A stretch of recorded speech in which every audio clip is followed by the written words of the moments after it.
Hello, everyone. We are back live this evening. Was it the 2nd or the 3rd of Jan? Second. 2nd. Oh, God, I can't actually believe it's the 2nd of January already. It's gone way too quick. I don't even know. I haven't even put this out to anyone today. Technically, I've got one friend that I've told Jamie, but I'm sure other people might join as we go along. But how have you been over this period? Yeah, fine, thank you. Now, it's been very kind of quiet and peaceful. Yeah, it's been lovely actually. So how has it been for you? Well, enlightening and best way to describe it, really quiet, but powerful as hell. Is the best way, because I actually started embroidering, which is something I never thought I'd say. I'm just literally sending this out to everyone on my chat, but yeah, I've been doing embroidering and playing with puzzles. I've done 2 puzzles and been colouring in, and I've just been trying to do kid stuff, like really trying to ground and trying to connect with myself in a different way, because I was so businessy and so focused before, and so lost in the kind of drive of everything, obviously with me wanting to launch I Am Sound before Christmas, which technically I did, but someone bought something on the day of the 21st, which was intended. Someone bought something, and then the whole back end of the system was just in a mess, and I was like, oh my God, so I had to stop everything and start again.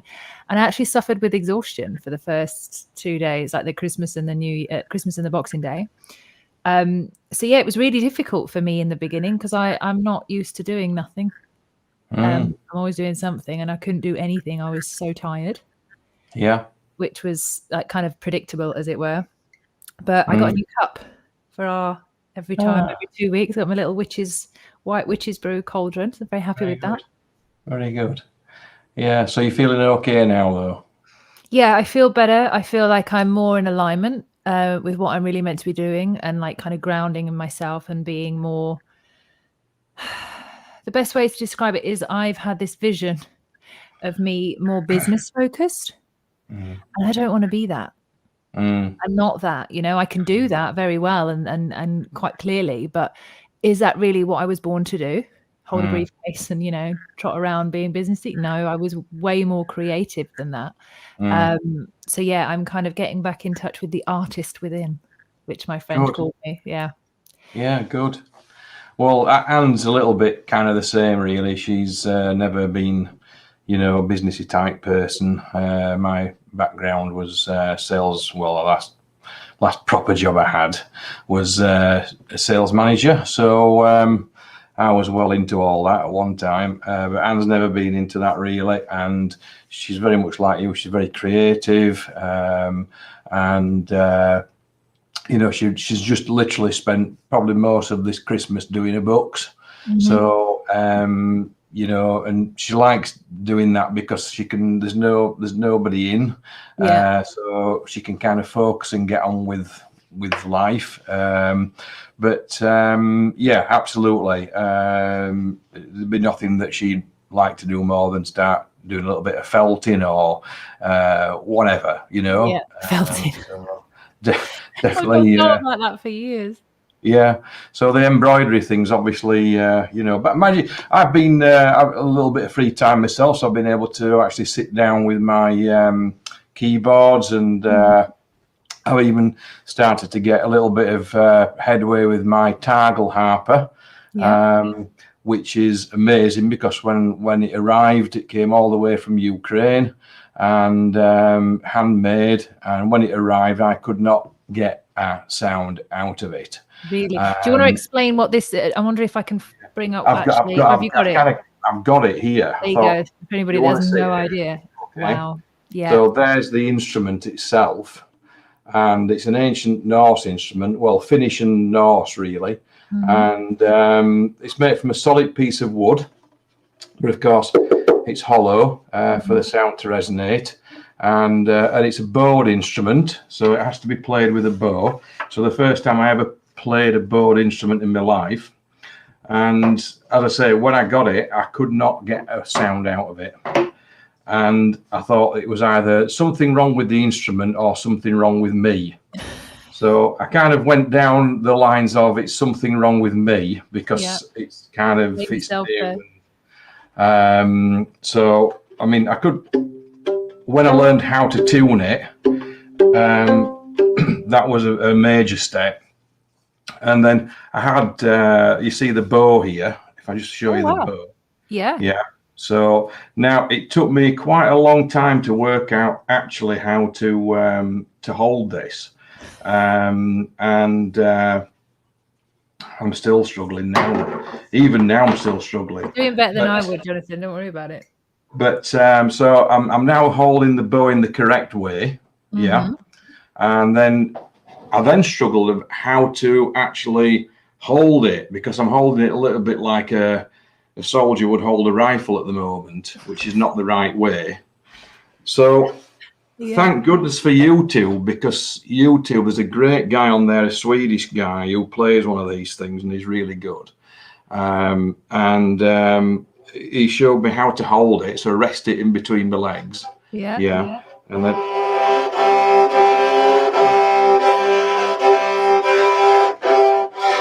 And then you're supposed to put your thumb up there and then actually touch the strings.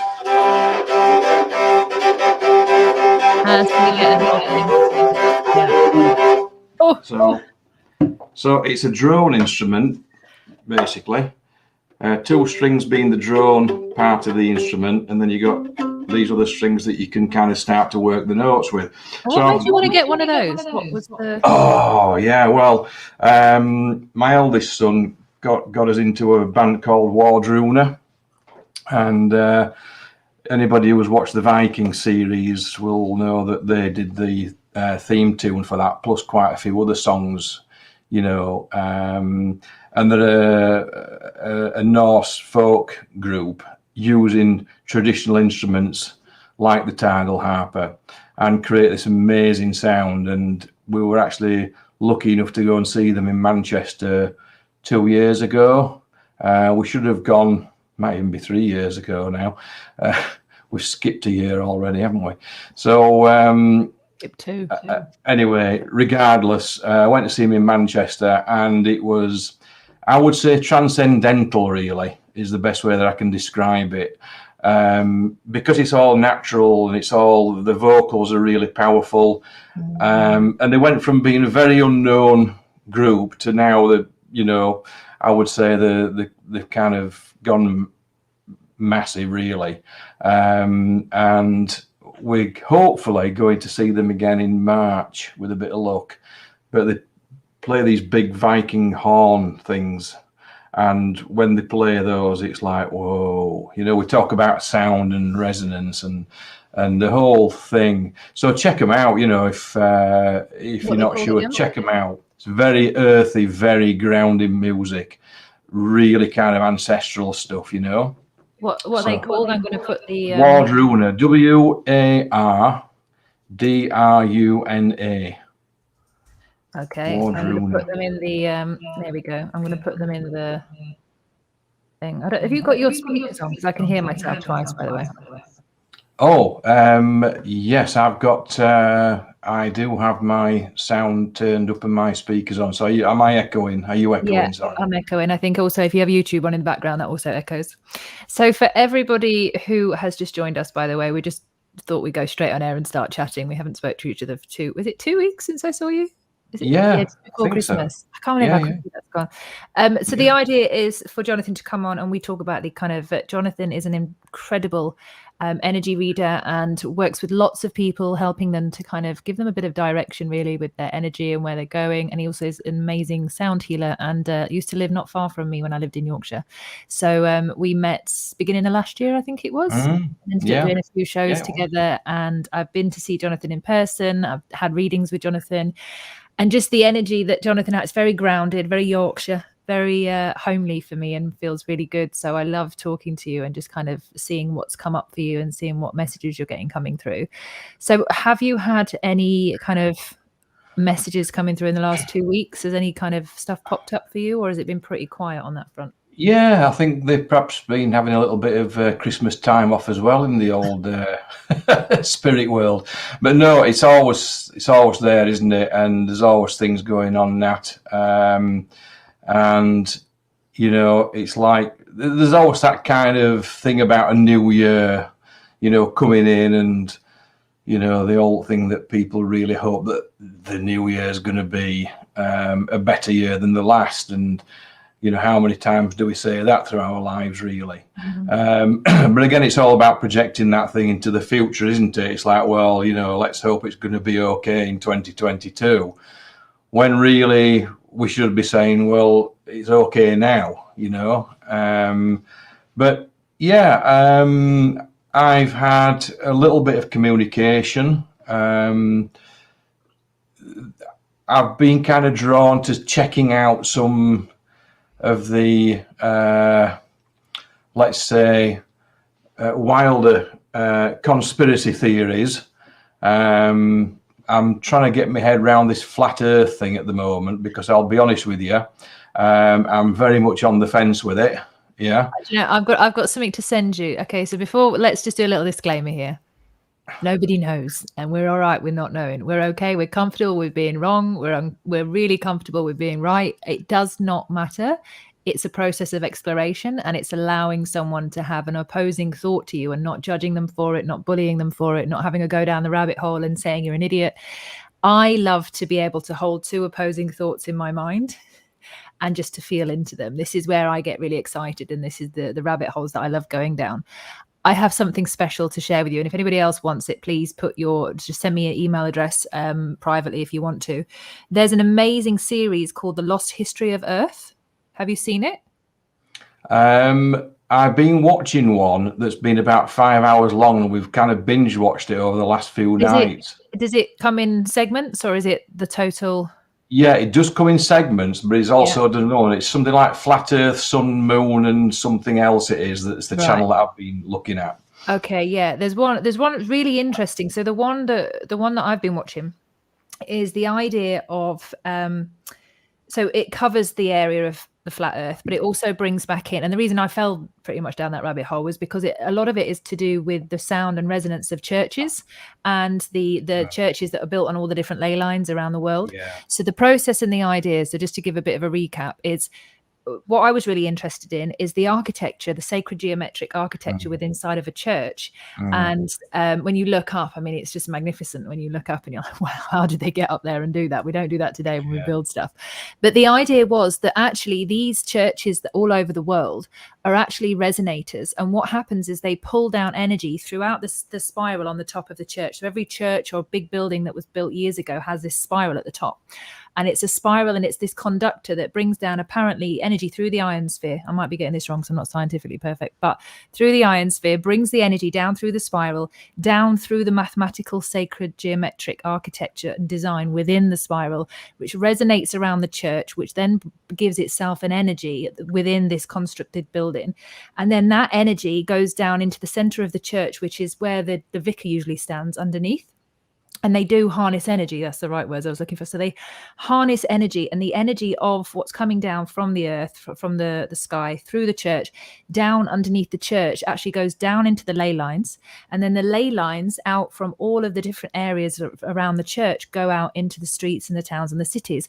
And apparently these churches actually were energy stations. They weren't used for religious worship. They were harmonically designed energy stations that, if you looked at it like that, and you now go and look at where they're at and what they connect to, it's undeniable that there's some kind of connection, because they're all, you know, with mathematically kind of with it, you know, within the structures, as also where they are on the earth in terms of energy points. There's some kind of formation and pattern and reason for them to be there. So I looked at it, I fell down that rabbit hole from that angle, and I was looking, and this guy was talking that if the earth is flat, or if it was flat, they would back up more about the ley lines, because there's so much more that you can reveal about ley lines when you look at a flat surface rather than a round surface. And it's just really fascinating, because I'm not opposed to anything. I'm just here to watch it and to see what it is. And I think it's quite fun. Also, when I talk to people about flat Earth, they can get so angry. And I'm I really, and then I try not to wind them up, and I go in with like really interesting questions. I'm like, but really, how do you think that? And then they get really annoyed. But for me, it's a fun journey. So how did you get into this rabbit hole of the flat earth? It's kind of, I wouldn't say I'm really into it now, to be honest. It's more of just trying to find literally flicking through, YouTube and just thinking, and then Anne came up with this, says, oh, you want to try watching this? There's some really interesting stuff. And it may be the same or similar stuff to what you've been watching. Because when they started talking about sacred geometry and the way that these buildings, like the turrets and the domes and any building of that nature, basically are power generators.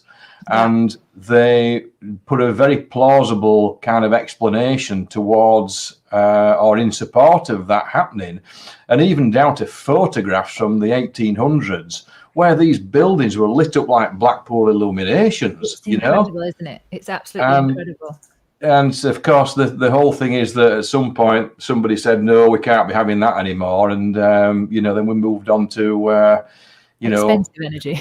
Energy that cost a lot of money. Whereas obviously this was actually free, Yeah, just as you're talking about that, I'm going to share the screen, but I'm still here. But you can still keep talking. I just want to show something. It's like I noticed on Wakefield Church, for instance, some very similar structures on these spires, and they're all for resonance. It's all what we talk about. And the star shapes. These are the star forts that are found all around the world. And these star forts look absolutely magnificent. I mean, they are literally everywhere, and their placement on Earth is astonishing when you look at them. It's nuts. But I just thought it'd be worth showing because these are part of what you're saying as well. And then we look at the energy of churches, I think is what I typed in last time. So let's see if that comes up. So you can't really see it on this one, but it's all of the churches have these spirals. Let's look at this on the top. Yeah, they have spirals, or I forgot what they're called, but these spikes, which are apparently the energy harnesses that actually gravitate that energy. So I'll stop sharing now, so we can go about there.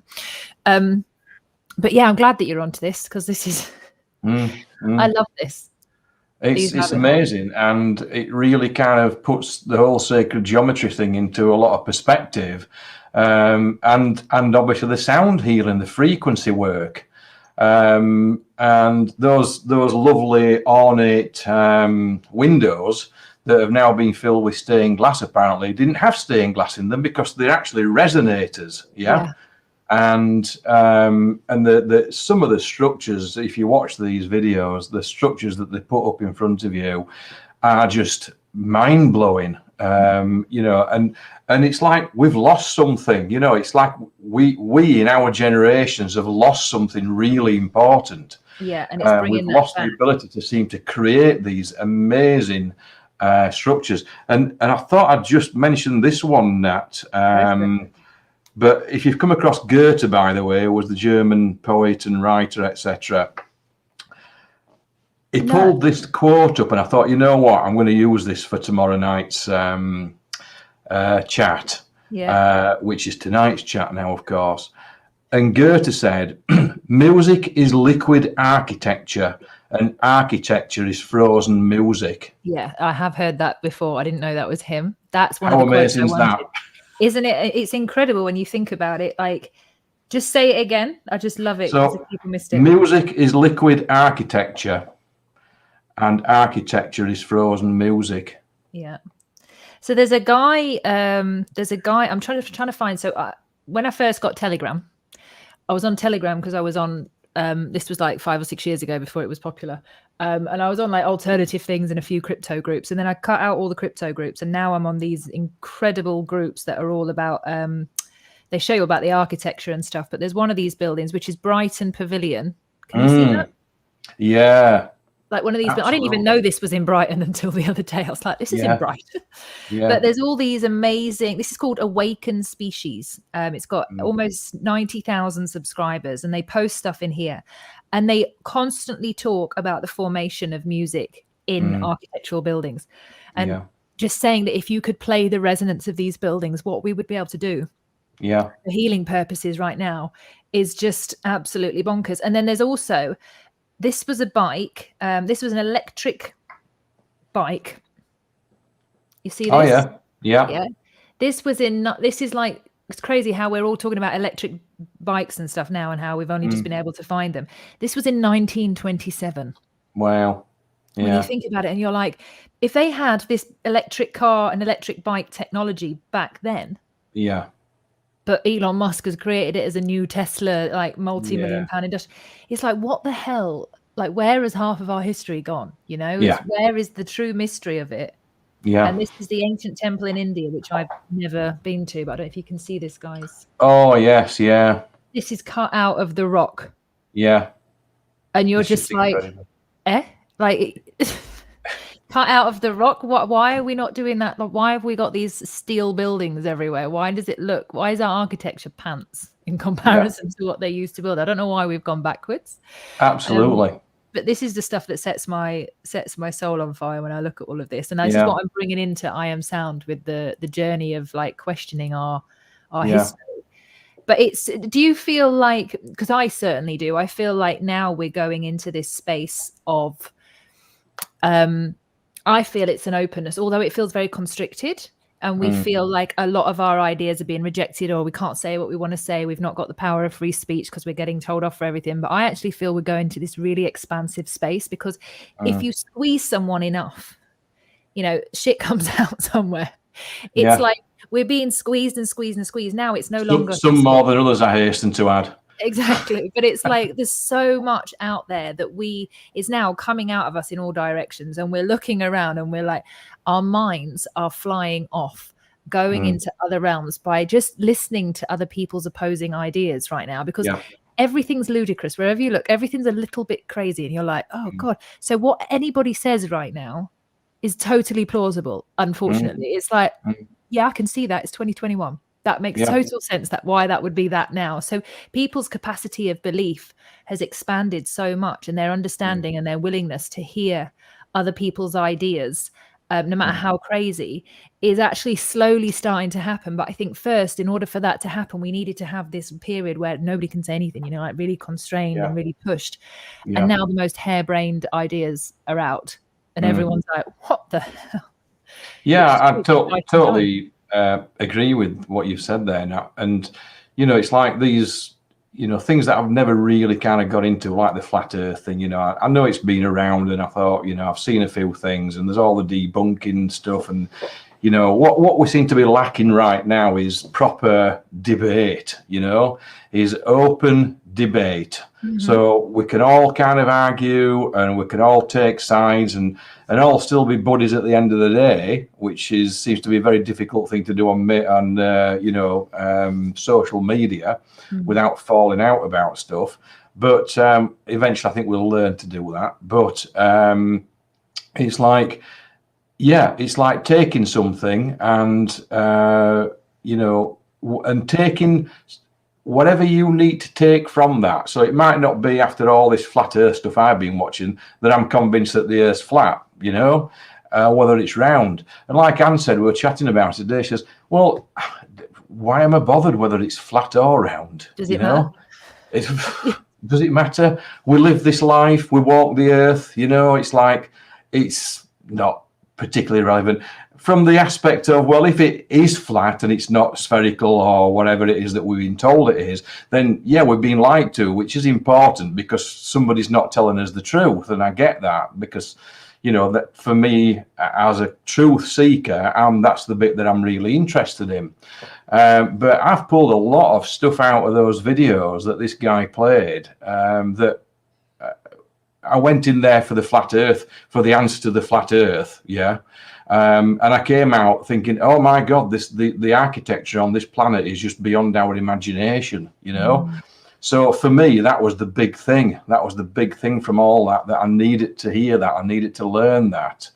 You know, like the Whispering Gallery at St. Paul's, you know, it's not just a gimmick. The thing's actually a resonator of energy, you know? And they've got one of those at Dartington Hall near me as well, here in Devon. They've got a little whispering corner, and it's so amazing. Yeah. And you try it Yeah. and you're like, why would you, how do you build this? How does this work? You know, like you're really inquisitive. You're like, oh, I need to know more about this. And it's just the architecture that we know nothing. We don't get taught this stuff No. at school. No. And we, like, our way of looking at things now, I think more than ever, and I'm very well aware I've just interrupted what you were saying then, sorry. But our way of looking at things now, we have to be willing, like you went down a flat earth conspiracy rabbit hole, but came away with something really interesting about the architecture and sound and music, which is something, so you followed your intuition down a rabbit hole and you were willing to go there. The amount of people that aren't willing to even go down there through judgment, through fear of someone calling them a conspiracy theorist, through what they might find, because I was having this conversation today with Katrina, who's on the messages here, on the chat, sorry, is what conspiracy theories do. As lots of people, I don't like them, I don't want to, I don't want to get involved, but what they actually do is they allow you to expand your capacity of understanding. And that's really important, regardless of whether it's a conspiracy about, fluoride in the water, or whether it's a rabbit hole, or whether it's, there's an elite group of pedophiles on the planet running it, or whether there's just corruption in politics, which we know there is. So like, it doesn't matter what that is, but if you're willing to actually go, okay, this is a door and I'll go through it, and actually expand your mind to possibly hold something that is different to what you believe to be currently true. That's expansion, that's growth. No one's saying you have to stay there. No one's saying you, but no one's saying you can't kind of still find yourself on the other side of that door, but it opens you up to a different level of feeling. And that is where the exploration begins. That's the depth I think most people are missing. And it's not out of judgment. This is an observation. If I can have a conversation with someone about conspiracy theories and it remains a conversation, that's a chat well had. If I have a conversation with somebody about a conspiracy theory, but it becomes an argument because they can't, they're trying to prove me wrong, they want to put me down, they judge me because of what I'm thinking, that shows me where someone is spiritually straight away. It shows me where their character flaws are. It shows me their communication level.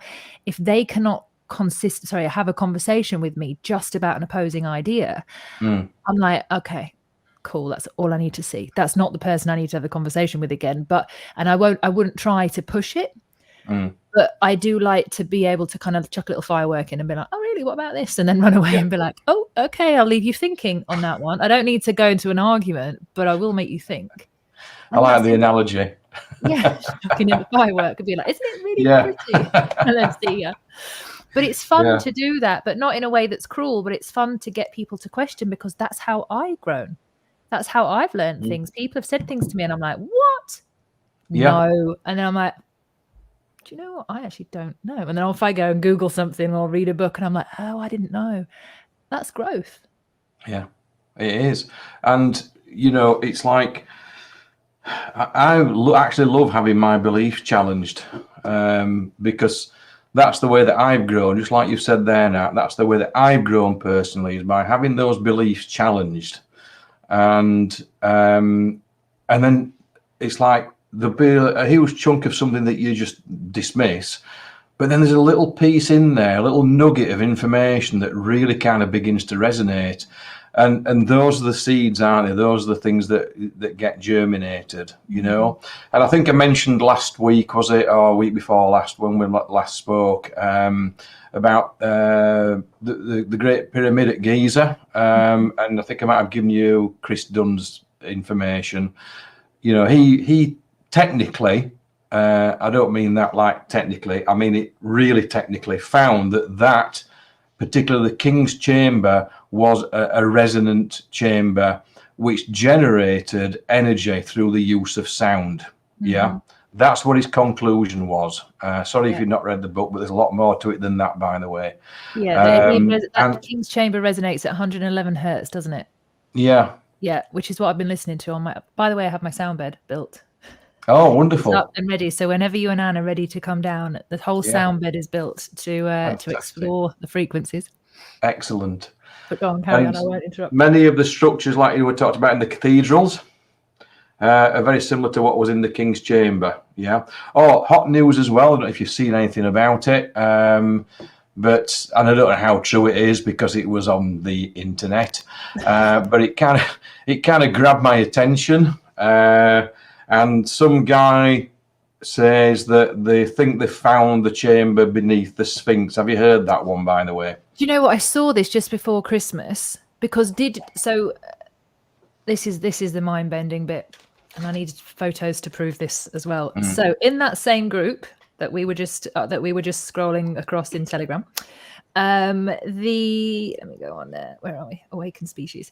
So in that same group, they have pictures. So there's pictures and evidence that they actually changed the heads of the Sphinx with the left paw. Oh yeah. So they say that bit of background on this. So what's his name? The amazing, this is going to do my head in. Edgar Cayce.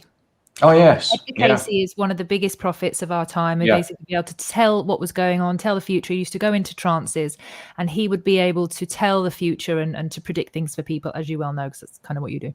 So one of his predictions, he was right about many things, about extra rings around Saturn and about lots of different medical issues.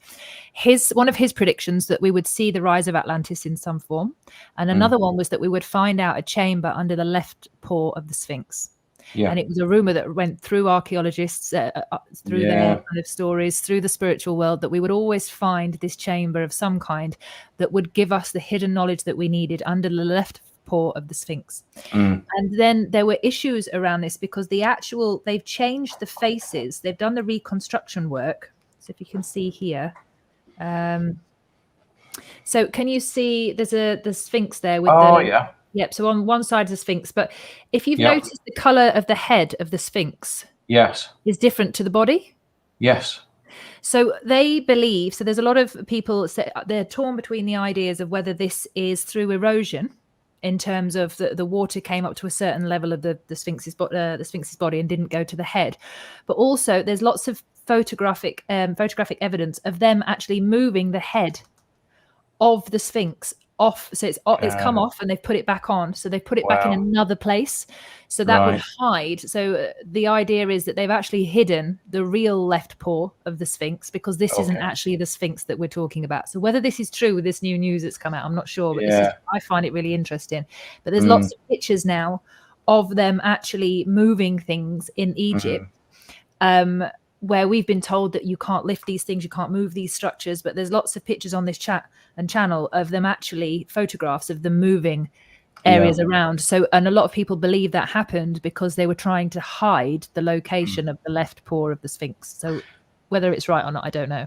Yeah. Time will tell, of course. But it might be, I do feel as though we are coming into the time where a lot of truths are going to be revealed, without a shadow of a doubt. Truth's already coming out now. It's becoming, in certain circles anyway, it's totally overwhelming, but there's still a chunk of society that have no idea of all the truth that is now available on let's say, one of the most important subjects of our time. And the other thing, and my brain's flitting now. I think I need some brain entrainment now, because my brain's flitting from one thing to another. And it's kind of, I've jumped from Egypt now to, well, I haven't jumped from Egypt really, because it's very relevant to what we were just saying about the sound and the structures, the architecture. And it was all done through water. Do you remember that? Chatsworth House. Did you see the bit about Chatsworth House? Chatsworth House is one of the most incredible places in the UK that we all need to go back and visit. What went down there is insane. But tell everyone. Absolutely. But of course, what did they say about ancient Egypt and the pyramids? They were surrounded by water at one time. And hence the erosion marks on the Sphinx, I think Graham Hancock was the man who first kind of started talking about that. He got completely rubbished, as they do, and he got trashed, and still to this day is an excellent kind of archaeologist. I don't think he's an archaeologist by profession, but what he does, he reveals some very amazing truths about places, particularly the antiquity of them, like Göbekli Tepe in Turkey. and he's now found new ones, new sites which kind of predate that even, and it's all about the things just keep getting older is one of his kind of strap lines. So it's good, it's beautiful, and I feel as though this is a spiritual truth, and this is what my guys told me probably a good couple of years ago now, was that that this foundation of truth is being laid on the earth right now. Once they've started to dissipate the negative energies which have been around us for eons, which they are doing a good job of that, I hasten to add, that this foundation of truth is being laid on the earth, and from that will grow the seeds. And when the seeds are growing and when they begin to blossom, the untruths just won't exist anymore. The vibration, the frequency will no longer support these untruths that we've been kind of told for millennia, really. So let's, I don't know, rejoice a little bit and just think, fantastic. All this stuff about, well, I'm still mind blown about some of those cathedrals and churches that were displayed, and the detail and geometric beauty is just beyond words. It really is. It's not random, is it? It's not. I don't feel just for the glory of God, and I don't want to upset anybody by those words, but the time and effort and detail that they put into these structures, for anybody who kind of, like you say, goes down that rabbit hole now, you've got to really understand that this was for more than just a place of worship, and excuse me. So, and it's like anything else, isn't it? Once you see it, you can't unsee it. Once you've had a truth revealed to you, you can't go back. It doesn't work like that. No. It's like a spiritual ratchet, really. You twist the ratchet and and it's got that safety catch on it that you can't go back. So, and then it just becomes, I don't know why, but my hands are getting really hot. I don't know why. Do you need a bit of healing? I don't know. Maybe I do. Oh, well, I'm going to send it to you anyway, because my hands have just got really hot now. Maybe someone does in the chat. Don't know. But this is it. It's like, you can look out the window and you can kind of look at the world and listen to things on the radio and see things on the news, and it's like, it kind of just lowers your vibration immediately. Except I am Sound Radio, by the way. Thank you very much for the plug. And or we can choose to look at the beauty, and when we look at the beauty, I mean, I'm now talking about this. I'm really excited now. Me too. I've got goosebumps. It's getting me. I want to go and learn more. You know what I mean? It's like, this is it. There's something that the resonance, so that the feeling that you have when you talk about just people in general, but the feeling that you have when you talk about something that you feel to be true in itself is what brings you to life. It's that energy. It's that, that chi energy that we get. And we're like, even with the hands, your hands are responding to holding what's true to you. And one of the things about the water, which really blew my mind, is so coming on this random rabbit hole journey. I can't even call it a spiritual path anymore, but coming down the rabbit hole blew my mind in many ways. But one of the first things that I came across was the power of water. So you'll know about Masaru Emoto with the power of thoughts and water. But have you heard of Heido therapy? No. So Heido therapy is along the lines of what also the Hathors did. With the Hathors were originally there before the Egyptians, and the Hathors worship sound. And Heido therapy is basically the process of programming water with frequencies. So what Masaru Emoto did in his laboratory in Japan, and they still do it today, even though he's died, is they will have a device that reads your frequency. they can tell what's missing, like the work I do with Elaine with the frequencies. They can tell what is missing within your frequency, or what you have too much of, or what you're depleted in some way. They will then actually play the opposite frequency through the machine, and they'll get the exact opposite frequency to, say if you've got cancer, they'll read that in the machine. And then they'll get the exact opposite frequency to cancer, and they'll program the water. So they'll put the water in the water, they'll play the frequency into the water, and then you drink the water for up between, I think it's 6 weeks up to 6 months. You drink the water. And apparently it was helping people to completely eliminate cancer, and because they were using the frequencies and the sound within the water. That's called hadotherapy. Along with that, the understanding when I went into looking at water before sound, because I was looking at water from the sacred geometric perspective, because I had a device that I was working with. I worked with an incredible bonkers eccentric scientist called Daniel Winter. If anybody knows him, or go down a rabbit hole of Daniel Winter, he used within the with sacred geometry, he used the power of two opposing vortexes. And within those two opposing vortexes, in the center of those two opposing vortexes spinning in different directions, is the energy point, which is the centrifugal point in the middle. That's where the point of energy is created in the sense of it's most potent. And if you put water through this vortex spin, it brings the water back to life. It gives its chi energy back. So it brings it back to life, and it's called living water. It's also known as structured water. And that water holds a memory, and that water is also used in healing for many different reasons. But it also becomes more bioavailable to the plants.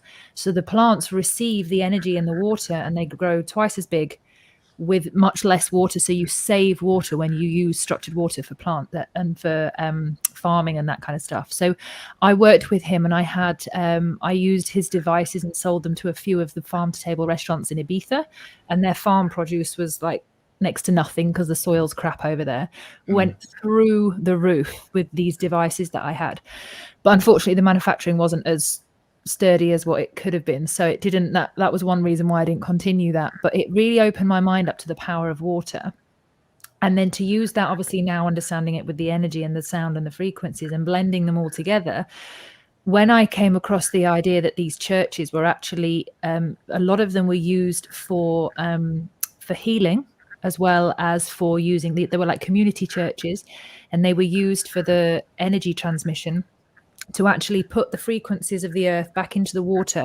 That water would go out for people to bathe in. So like in places like Egypt, people would bathe in the healing water, because the resonance of the earth would go through that water, and it would heal them in many ways. So they were known as healing pools. And then also these churches were built as healing structures. They were like doctors' hospitals that people would go into churches, and they would actually get healed just by being in a chamber or by going through the water to get into the church.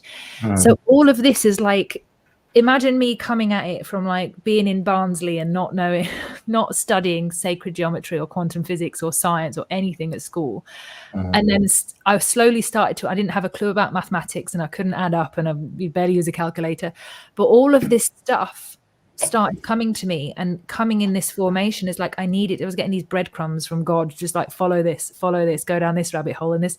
And I was like, I can't do this, like I'm not intelligent enough to do what the hell. But then I'd meet the person I needed to meet to help me with that bit and that bit. And now if I do 360 from the water through the sacred geometry, through the energy back to the sound, and I bring it all back all the way around, and then seeing what churches were really designed for. I sit there, and when people are like, oh, it's conspiracy theory, and I'm like, you've got no fucking idea. You have not a clue. Let me show you what I've found. And I get so excited from wanting to pass this information on, being like, this is not nuts and I can prove it. Yeah. And that's when it becomes fun for me. But for other people, that's a lot to comprehend. Absolutely. That's mind blowing, heart blowing, and comprehending, like comprehension blowing, really, if that's even a thing. But it's like, it's too much for some people, because they're not, they don't even know that there's anything past Love Island, and that's not a judgment, it's an observation. Yeah, true. And I think I mentioned it before. A friend of mine who in my early days of what I call spiritual evangelism, because that's what it tends to be. You just want to tell the whole world about this wonderful new discovery that you found. You know, everybody needs to know this. It's the truth. Come on, folks. You know, why don't we see this? And I laid it on him big time about the existence of a certain type of cosmic being, and we never went out again after that. So you know. But the water, you're right. You know, and I may have mentioned this before. Please, I keep saying, please, if I've said something before and I repeat it, you're thinking, oh God, you know, what's the old fart? No, I'll just let you talk, now? Jonathan. You know, having you on, just go for it. Oh, by the way, a great grounder is age, by the way. And I know a lot of people say a lot about this, but about age, and you're only as young as you feel and all this kind of stuff, or as old as you feel. But it came to me that I'm 2 years off 60 this year anyway, but that's by the by, yeah? So I'll put that one to one side. However, what I was going to say was, I used to do a little thing. I used to suffer with acid, you know, and I think we've all had an acid phase. Say again, that. I think we've all had an acid phase, but I'm not sure I'm talking about the same acid. Yeah, not that kind of acid, but you've thrown me now. Sorry. I'm thinking about acid now. You had a problem with acid, and then I'm sorry. No, I'm there. I'm back with it. I'm back with it.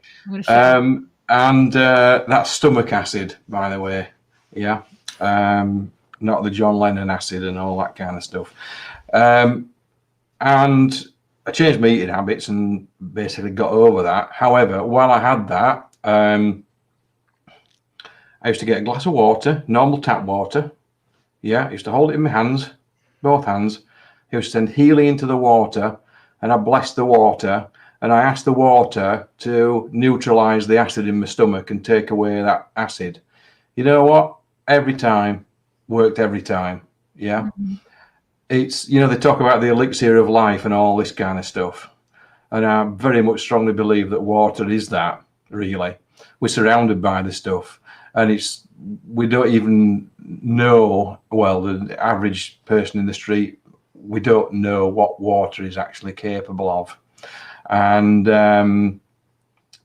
so something very small like that, a little thing. And also in my sound healings, my group meditations, I used to put water in a rose quartz bowl. And when we used to get everybody, before the actual meditation, we used to chant into the bowl, not literally into the bowl, but we all focused our energy towards the bowl with this water in. And you can actually taste the difference. The texture of the water changes after it's been sent healing energy. It's like drinking Baileys, you know. And the other little thing about water, very, very, if anybody does sourdough bread or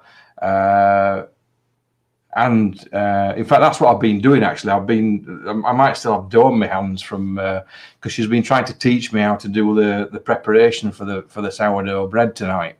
But she decided, we've got a water purifier, K-flow system they call it, and totally takes away that horrible chlorine taste. I don't know if you get that down in Devon. We certainly do in Yorkshire water, but totally eradicates all that. She started using the purified water in the sourdough, and the loaves were coming out actually worse. Yeah. And you'd think it'd be the exact opposite. She started using the normal tap water again, and the loaves actually came out wonderful. So just, I don't know the science behind that. I don't know the whatever it is that causes that, but there must be something in the unpurified water that actually stimulates, you know, better loaf, really. So if anybody else is kind of coming across those cooking difficulties with their sourdough bread and you're using purified water, that might be your problem. I just thought I'd mention that. It might be important. I've just thought about water thing as well. There's two things. I bought my mum some flowers a couple of years ago, and I used distilled water with the flowers. They lasted 6.5 weeks for the whole time, and they were beautiful. They were blooming, and every time I got flowers from Tesco's before, they were like 2 weeks and done. But 6, and I got some roses recently, and I bought them. I got them bought for me, sorry, and I put them in distilled water here, and they lasted for ages. But distilled water is, so you take out everything in the distilled water, so it's actually nothing. It's got none of the nutrients or anything, but the purity of the water. You can put a few salts back in, but that's really good. And I was going to say something else about the water as well. So have you heard of Dr. Gerald Pollack? Name rings a bell, but I'm sure you'll enlighten me now, because you are the Akashic Records, actually. I think Akashic Records in human form. I do know rather a lot, or a little about a lot, should I say, is the best way of doing it. I know a bit of everything, the rabbit hole. So the fourth phase of water. So basically, this blew my mind. So we have water. We have water in a liquid form. We have water in a solid form, which is ice. And then we also have water in the mist, the kind of gases, the steam scenario. So there's actually a fourth phase of water, which was found in 2011 by Dr. Gerald Pollack, I believe. I could be wrong on that, don't quote me. So he found out there's a fourth phase, and the fourth phase is actually like a gel, and it sits between the very surface of the water and the liquid underneath. So the very top layer is actually a gel. It's like a plasma, and it actually holds an electrical current. It reacts like a battery. He believes it's this phase, it's this gel plasma phase that's connected to everything else in the ether. This is why when lots of people think that space, when they look up at space, we think it's just space, it's just matter, and you're looking up and you're being like, don't really know what fills that space. Apparently that is plasma. So when we look up, that is actually the fourth phase of water. And when you look up, it's the very fabric of our entire existence is this gel-like water phase that we have to go through, and that when we fly through, it causes all sorts of problems with engines, and so it can be explained quite relatively simply when you look at aerodynamics as well. Not that I'm an expert, but I did snoop. But the idea of this gel phase in its existence is actually the thing that holds the Akashic records, the memory, the plasticity between us all. It's the morphogenic field that connects everyone. That's where the consciousness is from, is this fourth phase of water. And I had a chat with Gerald very briefly, because obviously I was down a water rabbit hole and reaching out to eccentric scientists on the internet, but it was truly enlightening to find that, and then obviously put that with Masaru Emoto's work of the power of water and memory, thinking that we are actually made of anything between up to 70 to 80% water, depending on our weight, size, and height. So there's so much power within the water. And I genuinely believe that what's going on right now with the vaxes and everything else that, the world is working with, I believe that the power of sound, the frequencies within the water, is one of the solutions of what we're going to be able to use as a healing paradigm in terms of a healing modality, to be able to help people heal from any issues that they've had with these lovely things that's going on right now. So and I was trying, I don't want to mention it because I don't like, it's weird, when you talk about it, it's like I daren't say it because I think I'm on YouTube and I might get they might not put this video out, not that they really do much anyway, but it's such a touchy subject. But I do believe that we already hold the power to be able to transmute this with the power of frequencies and water, and the power of intention, might I add, because the power of belief. So when people say, I'm a healer, some people get annoyed with people saying that they're a healer because they think that healers don't do the healing, they just create the space. But actually what happens, it's in the process of entrainment, is you have a healer and you have a receiver. The two together create the healing. So you are actually a healer and you are actually a receiver, creating that circuit to be able for the healing to take place, because it's the belief and the intention. Both the belief and the intention have to integrate with one another on your physical body and also your energetic body, and also with your intentions, whether that's whatever's coming from the Akashic records. But all of that information needs to line up, and therein lies your healing. So I think if you had the intention of somebody that's creating the frequencies, and also using the intention in putting it in the water, which is the modality, the way of drinking it or bathing in it, whatever it is, and the person wants to be healed, because that's the other thing as well. If there's a lot of people out there that don't want to be healed, they'll say that they do, but being healed means they have to be whole. Not many people are ready to be whole, because being a whole version of yourself is not an easy task. It's somebody living in absolute integrity and being willing to show up and take personal responsibility for everything that comes your way. I mean, how many people do you know that are willing to do that in its full expression? It's not very many. So yeah, that's my rabbit hole that I've been on lately, is thinking like all of these things are coming back round. I could be wrong, could be absolute bullshit that I've just said, but we could all be wrong, couldn't we? We could absolutely all be wrong, you know. And it's just what resonates. It's just what feels right, isn't it, within, you know? And it's like that coming home feeling when something, you feel as though you found a little bit of a nugget of truth, that it's like a switch just gets switched on inside, you know. And it's like, oh yeah, why didn't I kind of get that before, you know? Or and I always say it's not discovering, it's remembering. Yeah. We don't discover things, we actually remember things. We remember we already know this information. Everything we discuss, and we're on this journey of discovery, as we might call it. But what we're actually doing is we're remembering who we are, what we are, where we came from, and why we are, you know. And that's, to me, is the big difference. But it's just fascinating, isn't it? So I'm kind of, you know, the whole water thing is just going to get more and more for me. It's a rabbit hole that I'll quite happily swim down. Yeah, I'll swim down that rabbit hole. Yeah. And join the rabbits with their armbands on. I'm not on the acid, by the way. I've got vision now, rabbits with armbands. I've got no idea where I've been going with the rabbit hole stuff lately. Obviously, with building I Am Sound, Katerina will know this, and Jamie, if you're still listening. The bringing the rabbit hole to life within I Am Sound is the goal. It's like, I need to bring the fun in. I need to get people to come down this little rabbit hole. If you haven't already checked it out, go to iamsoundacademy.com. You can go and join the rabbit hole journey. But I really believe that the fun has to be there, because all of this stuff's amazing that we're talking about. It could be bullshit, could be absolutely, you know, I could be dedicating my life to a pile of crap. I don't believe I am, and I believe I'm following what's true. But a conversation I had today with Katerina was, so when you look at etymology of the words true and truth, the word true is provable by way of, it means provable by way of evidence. It's actually true. It actually happened. That you could video it, and that's what happened. Your truth is based on your opinion. So the words, when we talk, and this is why I'm trying to change my language as much as possible and remember this, is when we deal with what's true, it's whole, it's complete, and there's an end to it. So it's like when you get what's true in your life, it's fucking painful most of the time, but it's quick. Yeah. It's lies that last a lifetime. So we always want to deal with what's true, because that in lies the healing and the wholeness and the end of the problem. If you are looking for your truth, which in the truther community, we're out there looking for our truth, and we're talking about the truth of this and the truth of that, because we don't know the difference between the words true and truth, we get stuck on the words truth.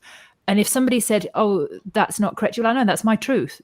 You always say my truth, because you hold it to be your truth. It's a theory in your mind. It's an opinion. It's a thought. It's a belief that doesn't make it true.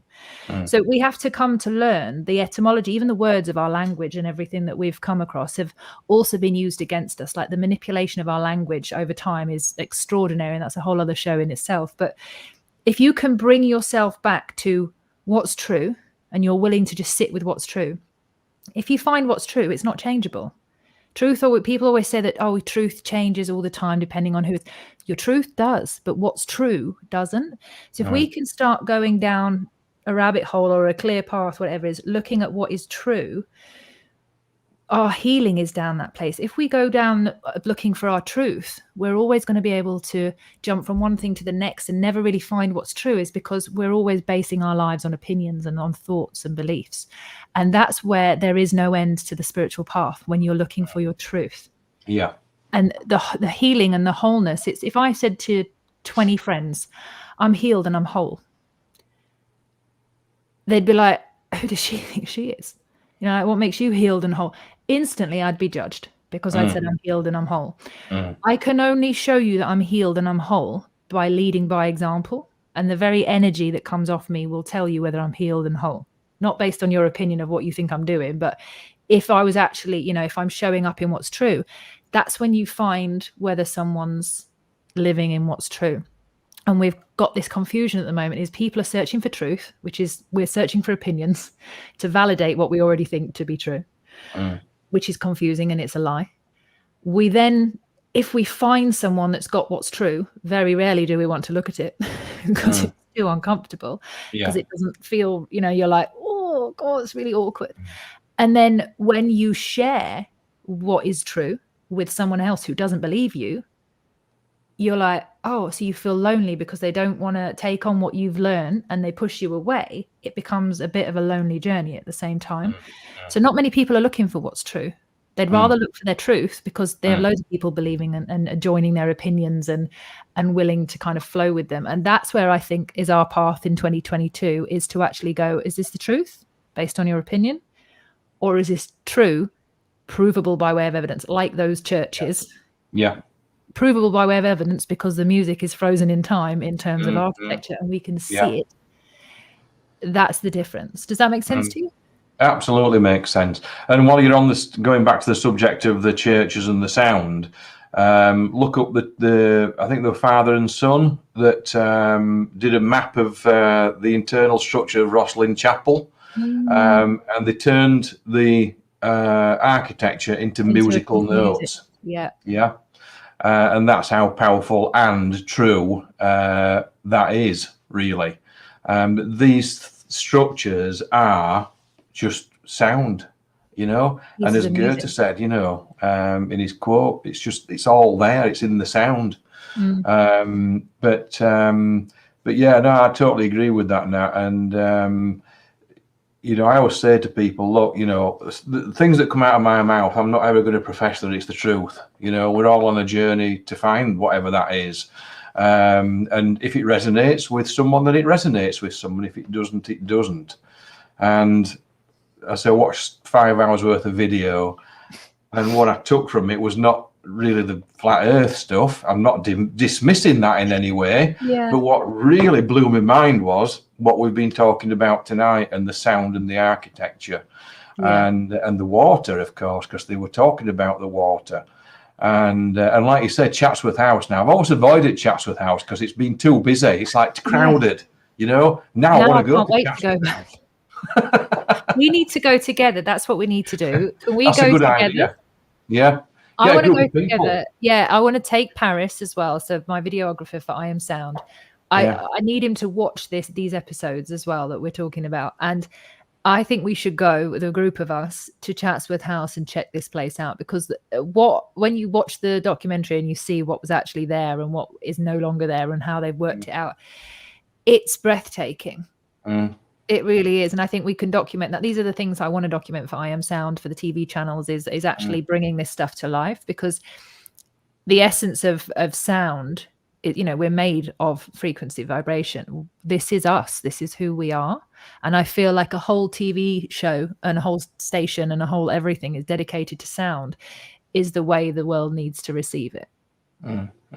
Yeah. So we definitely need to go. If anybody else is up for coming, put in the chat whether you're down. Well, I'll tell you what. Why don't you have an I Am Sound coach trip, right? Coach trip, megabus. We could all turn up to Chatsworth on the Nutty Bus. Yeah. So this so needs to happen. Do you know what? We literally need to go. I'm just looking at this thing. I want to show you. If I can get back onto it.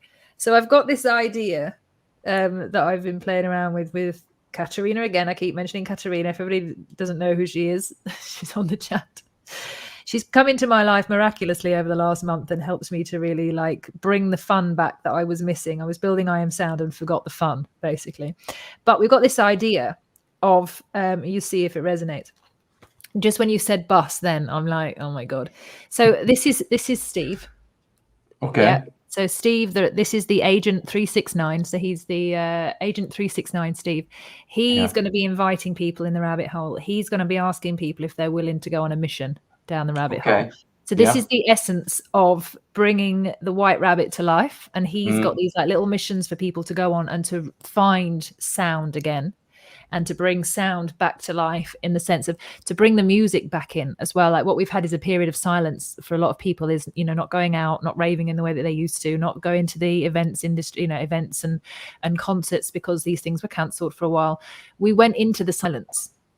And everyone was like, oh, God, I'm missing the music. I need to go out. Why can't I do this? People are searching for the music and searching for that feeling and that vibration. And I think if we set Steve, Agent 369, off on a little, and I just had a black bus with Steve on the side of it, like Agent 369 picking people up for their mission. Oh my God, it would be so much fun. This is the shit that gets me excited. This is why I'm here. Like, to be like Alice in Wonderland, taking the shrooms down the rabbit hole. Yeah, this is it. I feel like we've gone on for ages. We've gone on for an hour and 5 minutes today, which is good. I think we could. Do you want to leave it there? Yeah, that's fine for me. Yeah, I could talk. Well, I could talk about it all night, but you know. I know, me too. For your details will be underneath as well. If anybody wants to reach out to Jonathan, you can do so. I highly recommend you have a reading with him. It's just very grounded and down to earth energy, and just a reading. And really, the reason why I'm in Devon is because of this man here, because he sent me on in my own rabbit hole. Because it was that bad, you had to move. Yeah. I couldn't live near you anymore. I was like, fuck this shit. No, I'm joking. But I really, you know, I value what you do, and the groundedness, the Yorkshireman that you bring that to life for me, and obviously with your lovely wife Anne as well, and the centre that you've got. You can tell people about that actually. Yeah. No, we in fact it'll be, I think, 7 years this year. January we signed the lease. We'd always dreamt about having a spiritual centre. And 7 years ago, it became a reality. It became a truth. Yeah. And what's true? Yeah. Not truth. It became something that is true, provable by way of evidence, because I knocked on the door and I have been there myself. It's physical. You can, as I say, walk into it and be in that space. And yeah, 7 years ago, we officially opened on the 21st of March, the equinox. Like you opened on the 21st of December. Yeah. And we've been there ever since. And there's just a whole community now of people that, you know, come and, you know, if you ever want a sanctuary, folks, and you're in the Huddersfield area, come and see us. And, you know, we're still not back up to full strength by any means. Still a lot of people who are quite afraid of, you know, venturing out and being in social groups again. But if you're not, then come and see us, because we're there, you know. And we run lots of different courses, you know, spiritual development, psychic development, etc. And there's Reiki training. And, you know, we've got 3 incumbent therapists as well, besides myself and Anne. And there's Reiki, I do the sound healing. And then we usually try to run a monthly sound healing group meditation, where I'm trying to introduce these new instruments. So, you know, but that's in a nutshell. There's lots more to it, but we'd be here for another half an hour, I think. So I highly recommend you go and check him out. And also, if you haven't done so, I would very much like it for everybody who's watching today to go to iamsoundacademy.com and go and check out what we have. We are going down the rabbit hole of sound, energy, and vibration in a big way. And we have, we're aligning with Jonathan and Andy Goldman as well for their Sound Healing Day on the 14th of February. So we're going to do kind of a big launch of a game that we're going to play. And we're hoping to do like a global game, getting everyone to play the game of sound in a really unique way. So that's going to be introduced as well for February. So you can sign up to become a member now and get lost down the rabbit hole and have fun. But you'll be learning all the things that we've been talking about. All the rabbit holes I've been mentioning are going to be in the membership. So every week you get bits of information around the rabbit hole and stuff to research, more about the frequencies, the vibrations, the sounds, the energy, the music, the ancient histories, the mysteries, the whole works. So yes, I would love it if you go and check that out. And Jonathan, you will be back. I'm going on a retreat, a silent retreat, pretty much. And I'm saying silent as in like no outside world. Wednesday the 5th. So it would be good if we could have you back on Tuesday the 18th. Oh, Tuesday's not a good one for me, Nat, because that's when we're doing our psychic evenings, unfortunately. Oh, okay, there you go. Highly recommended you do that. We'll figure it out. We'll figure out the next. Yeah, no worries. Day. And then, yeah, it'll probably be like 3 weeks rather than 2 weeks. But for everyone at home, thank you so much for watching. Feel free to reach out if you want to. Jonathan, you stay there. Have you got anything else to add before we go? No, just say thank you for tuning in, for everybody who's tuned in, and you know, hope it's been interesting. It's certainly been always an eye-opener for me, talking with you, Nat, and you know, using that Akashic record brain of yours. It's incredible.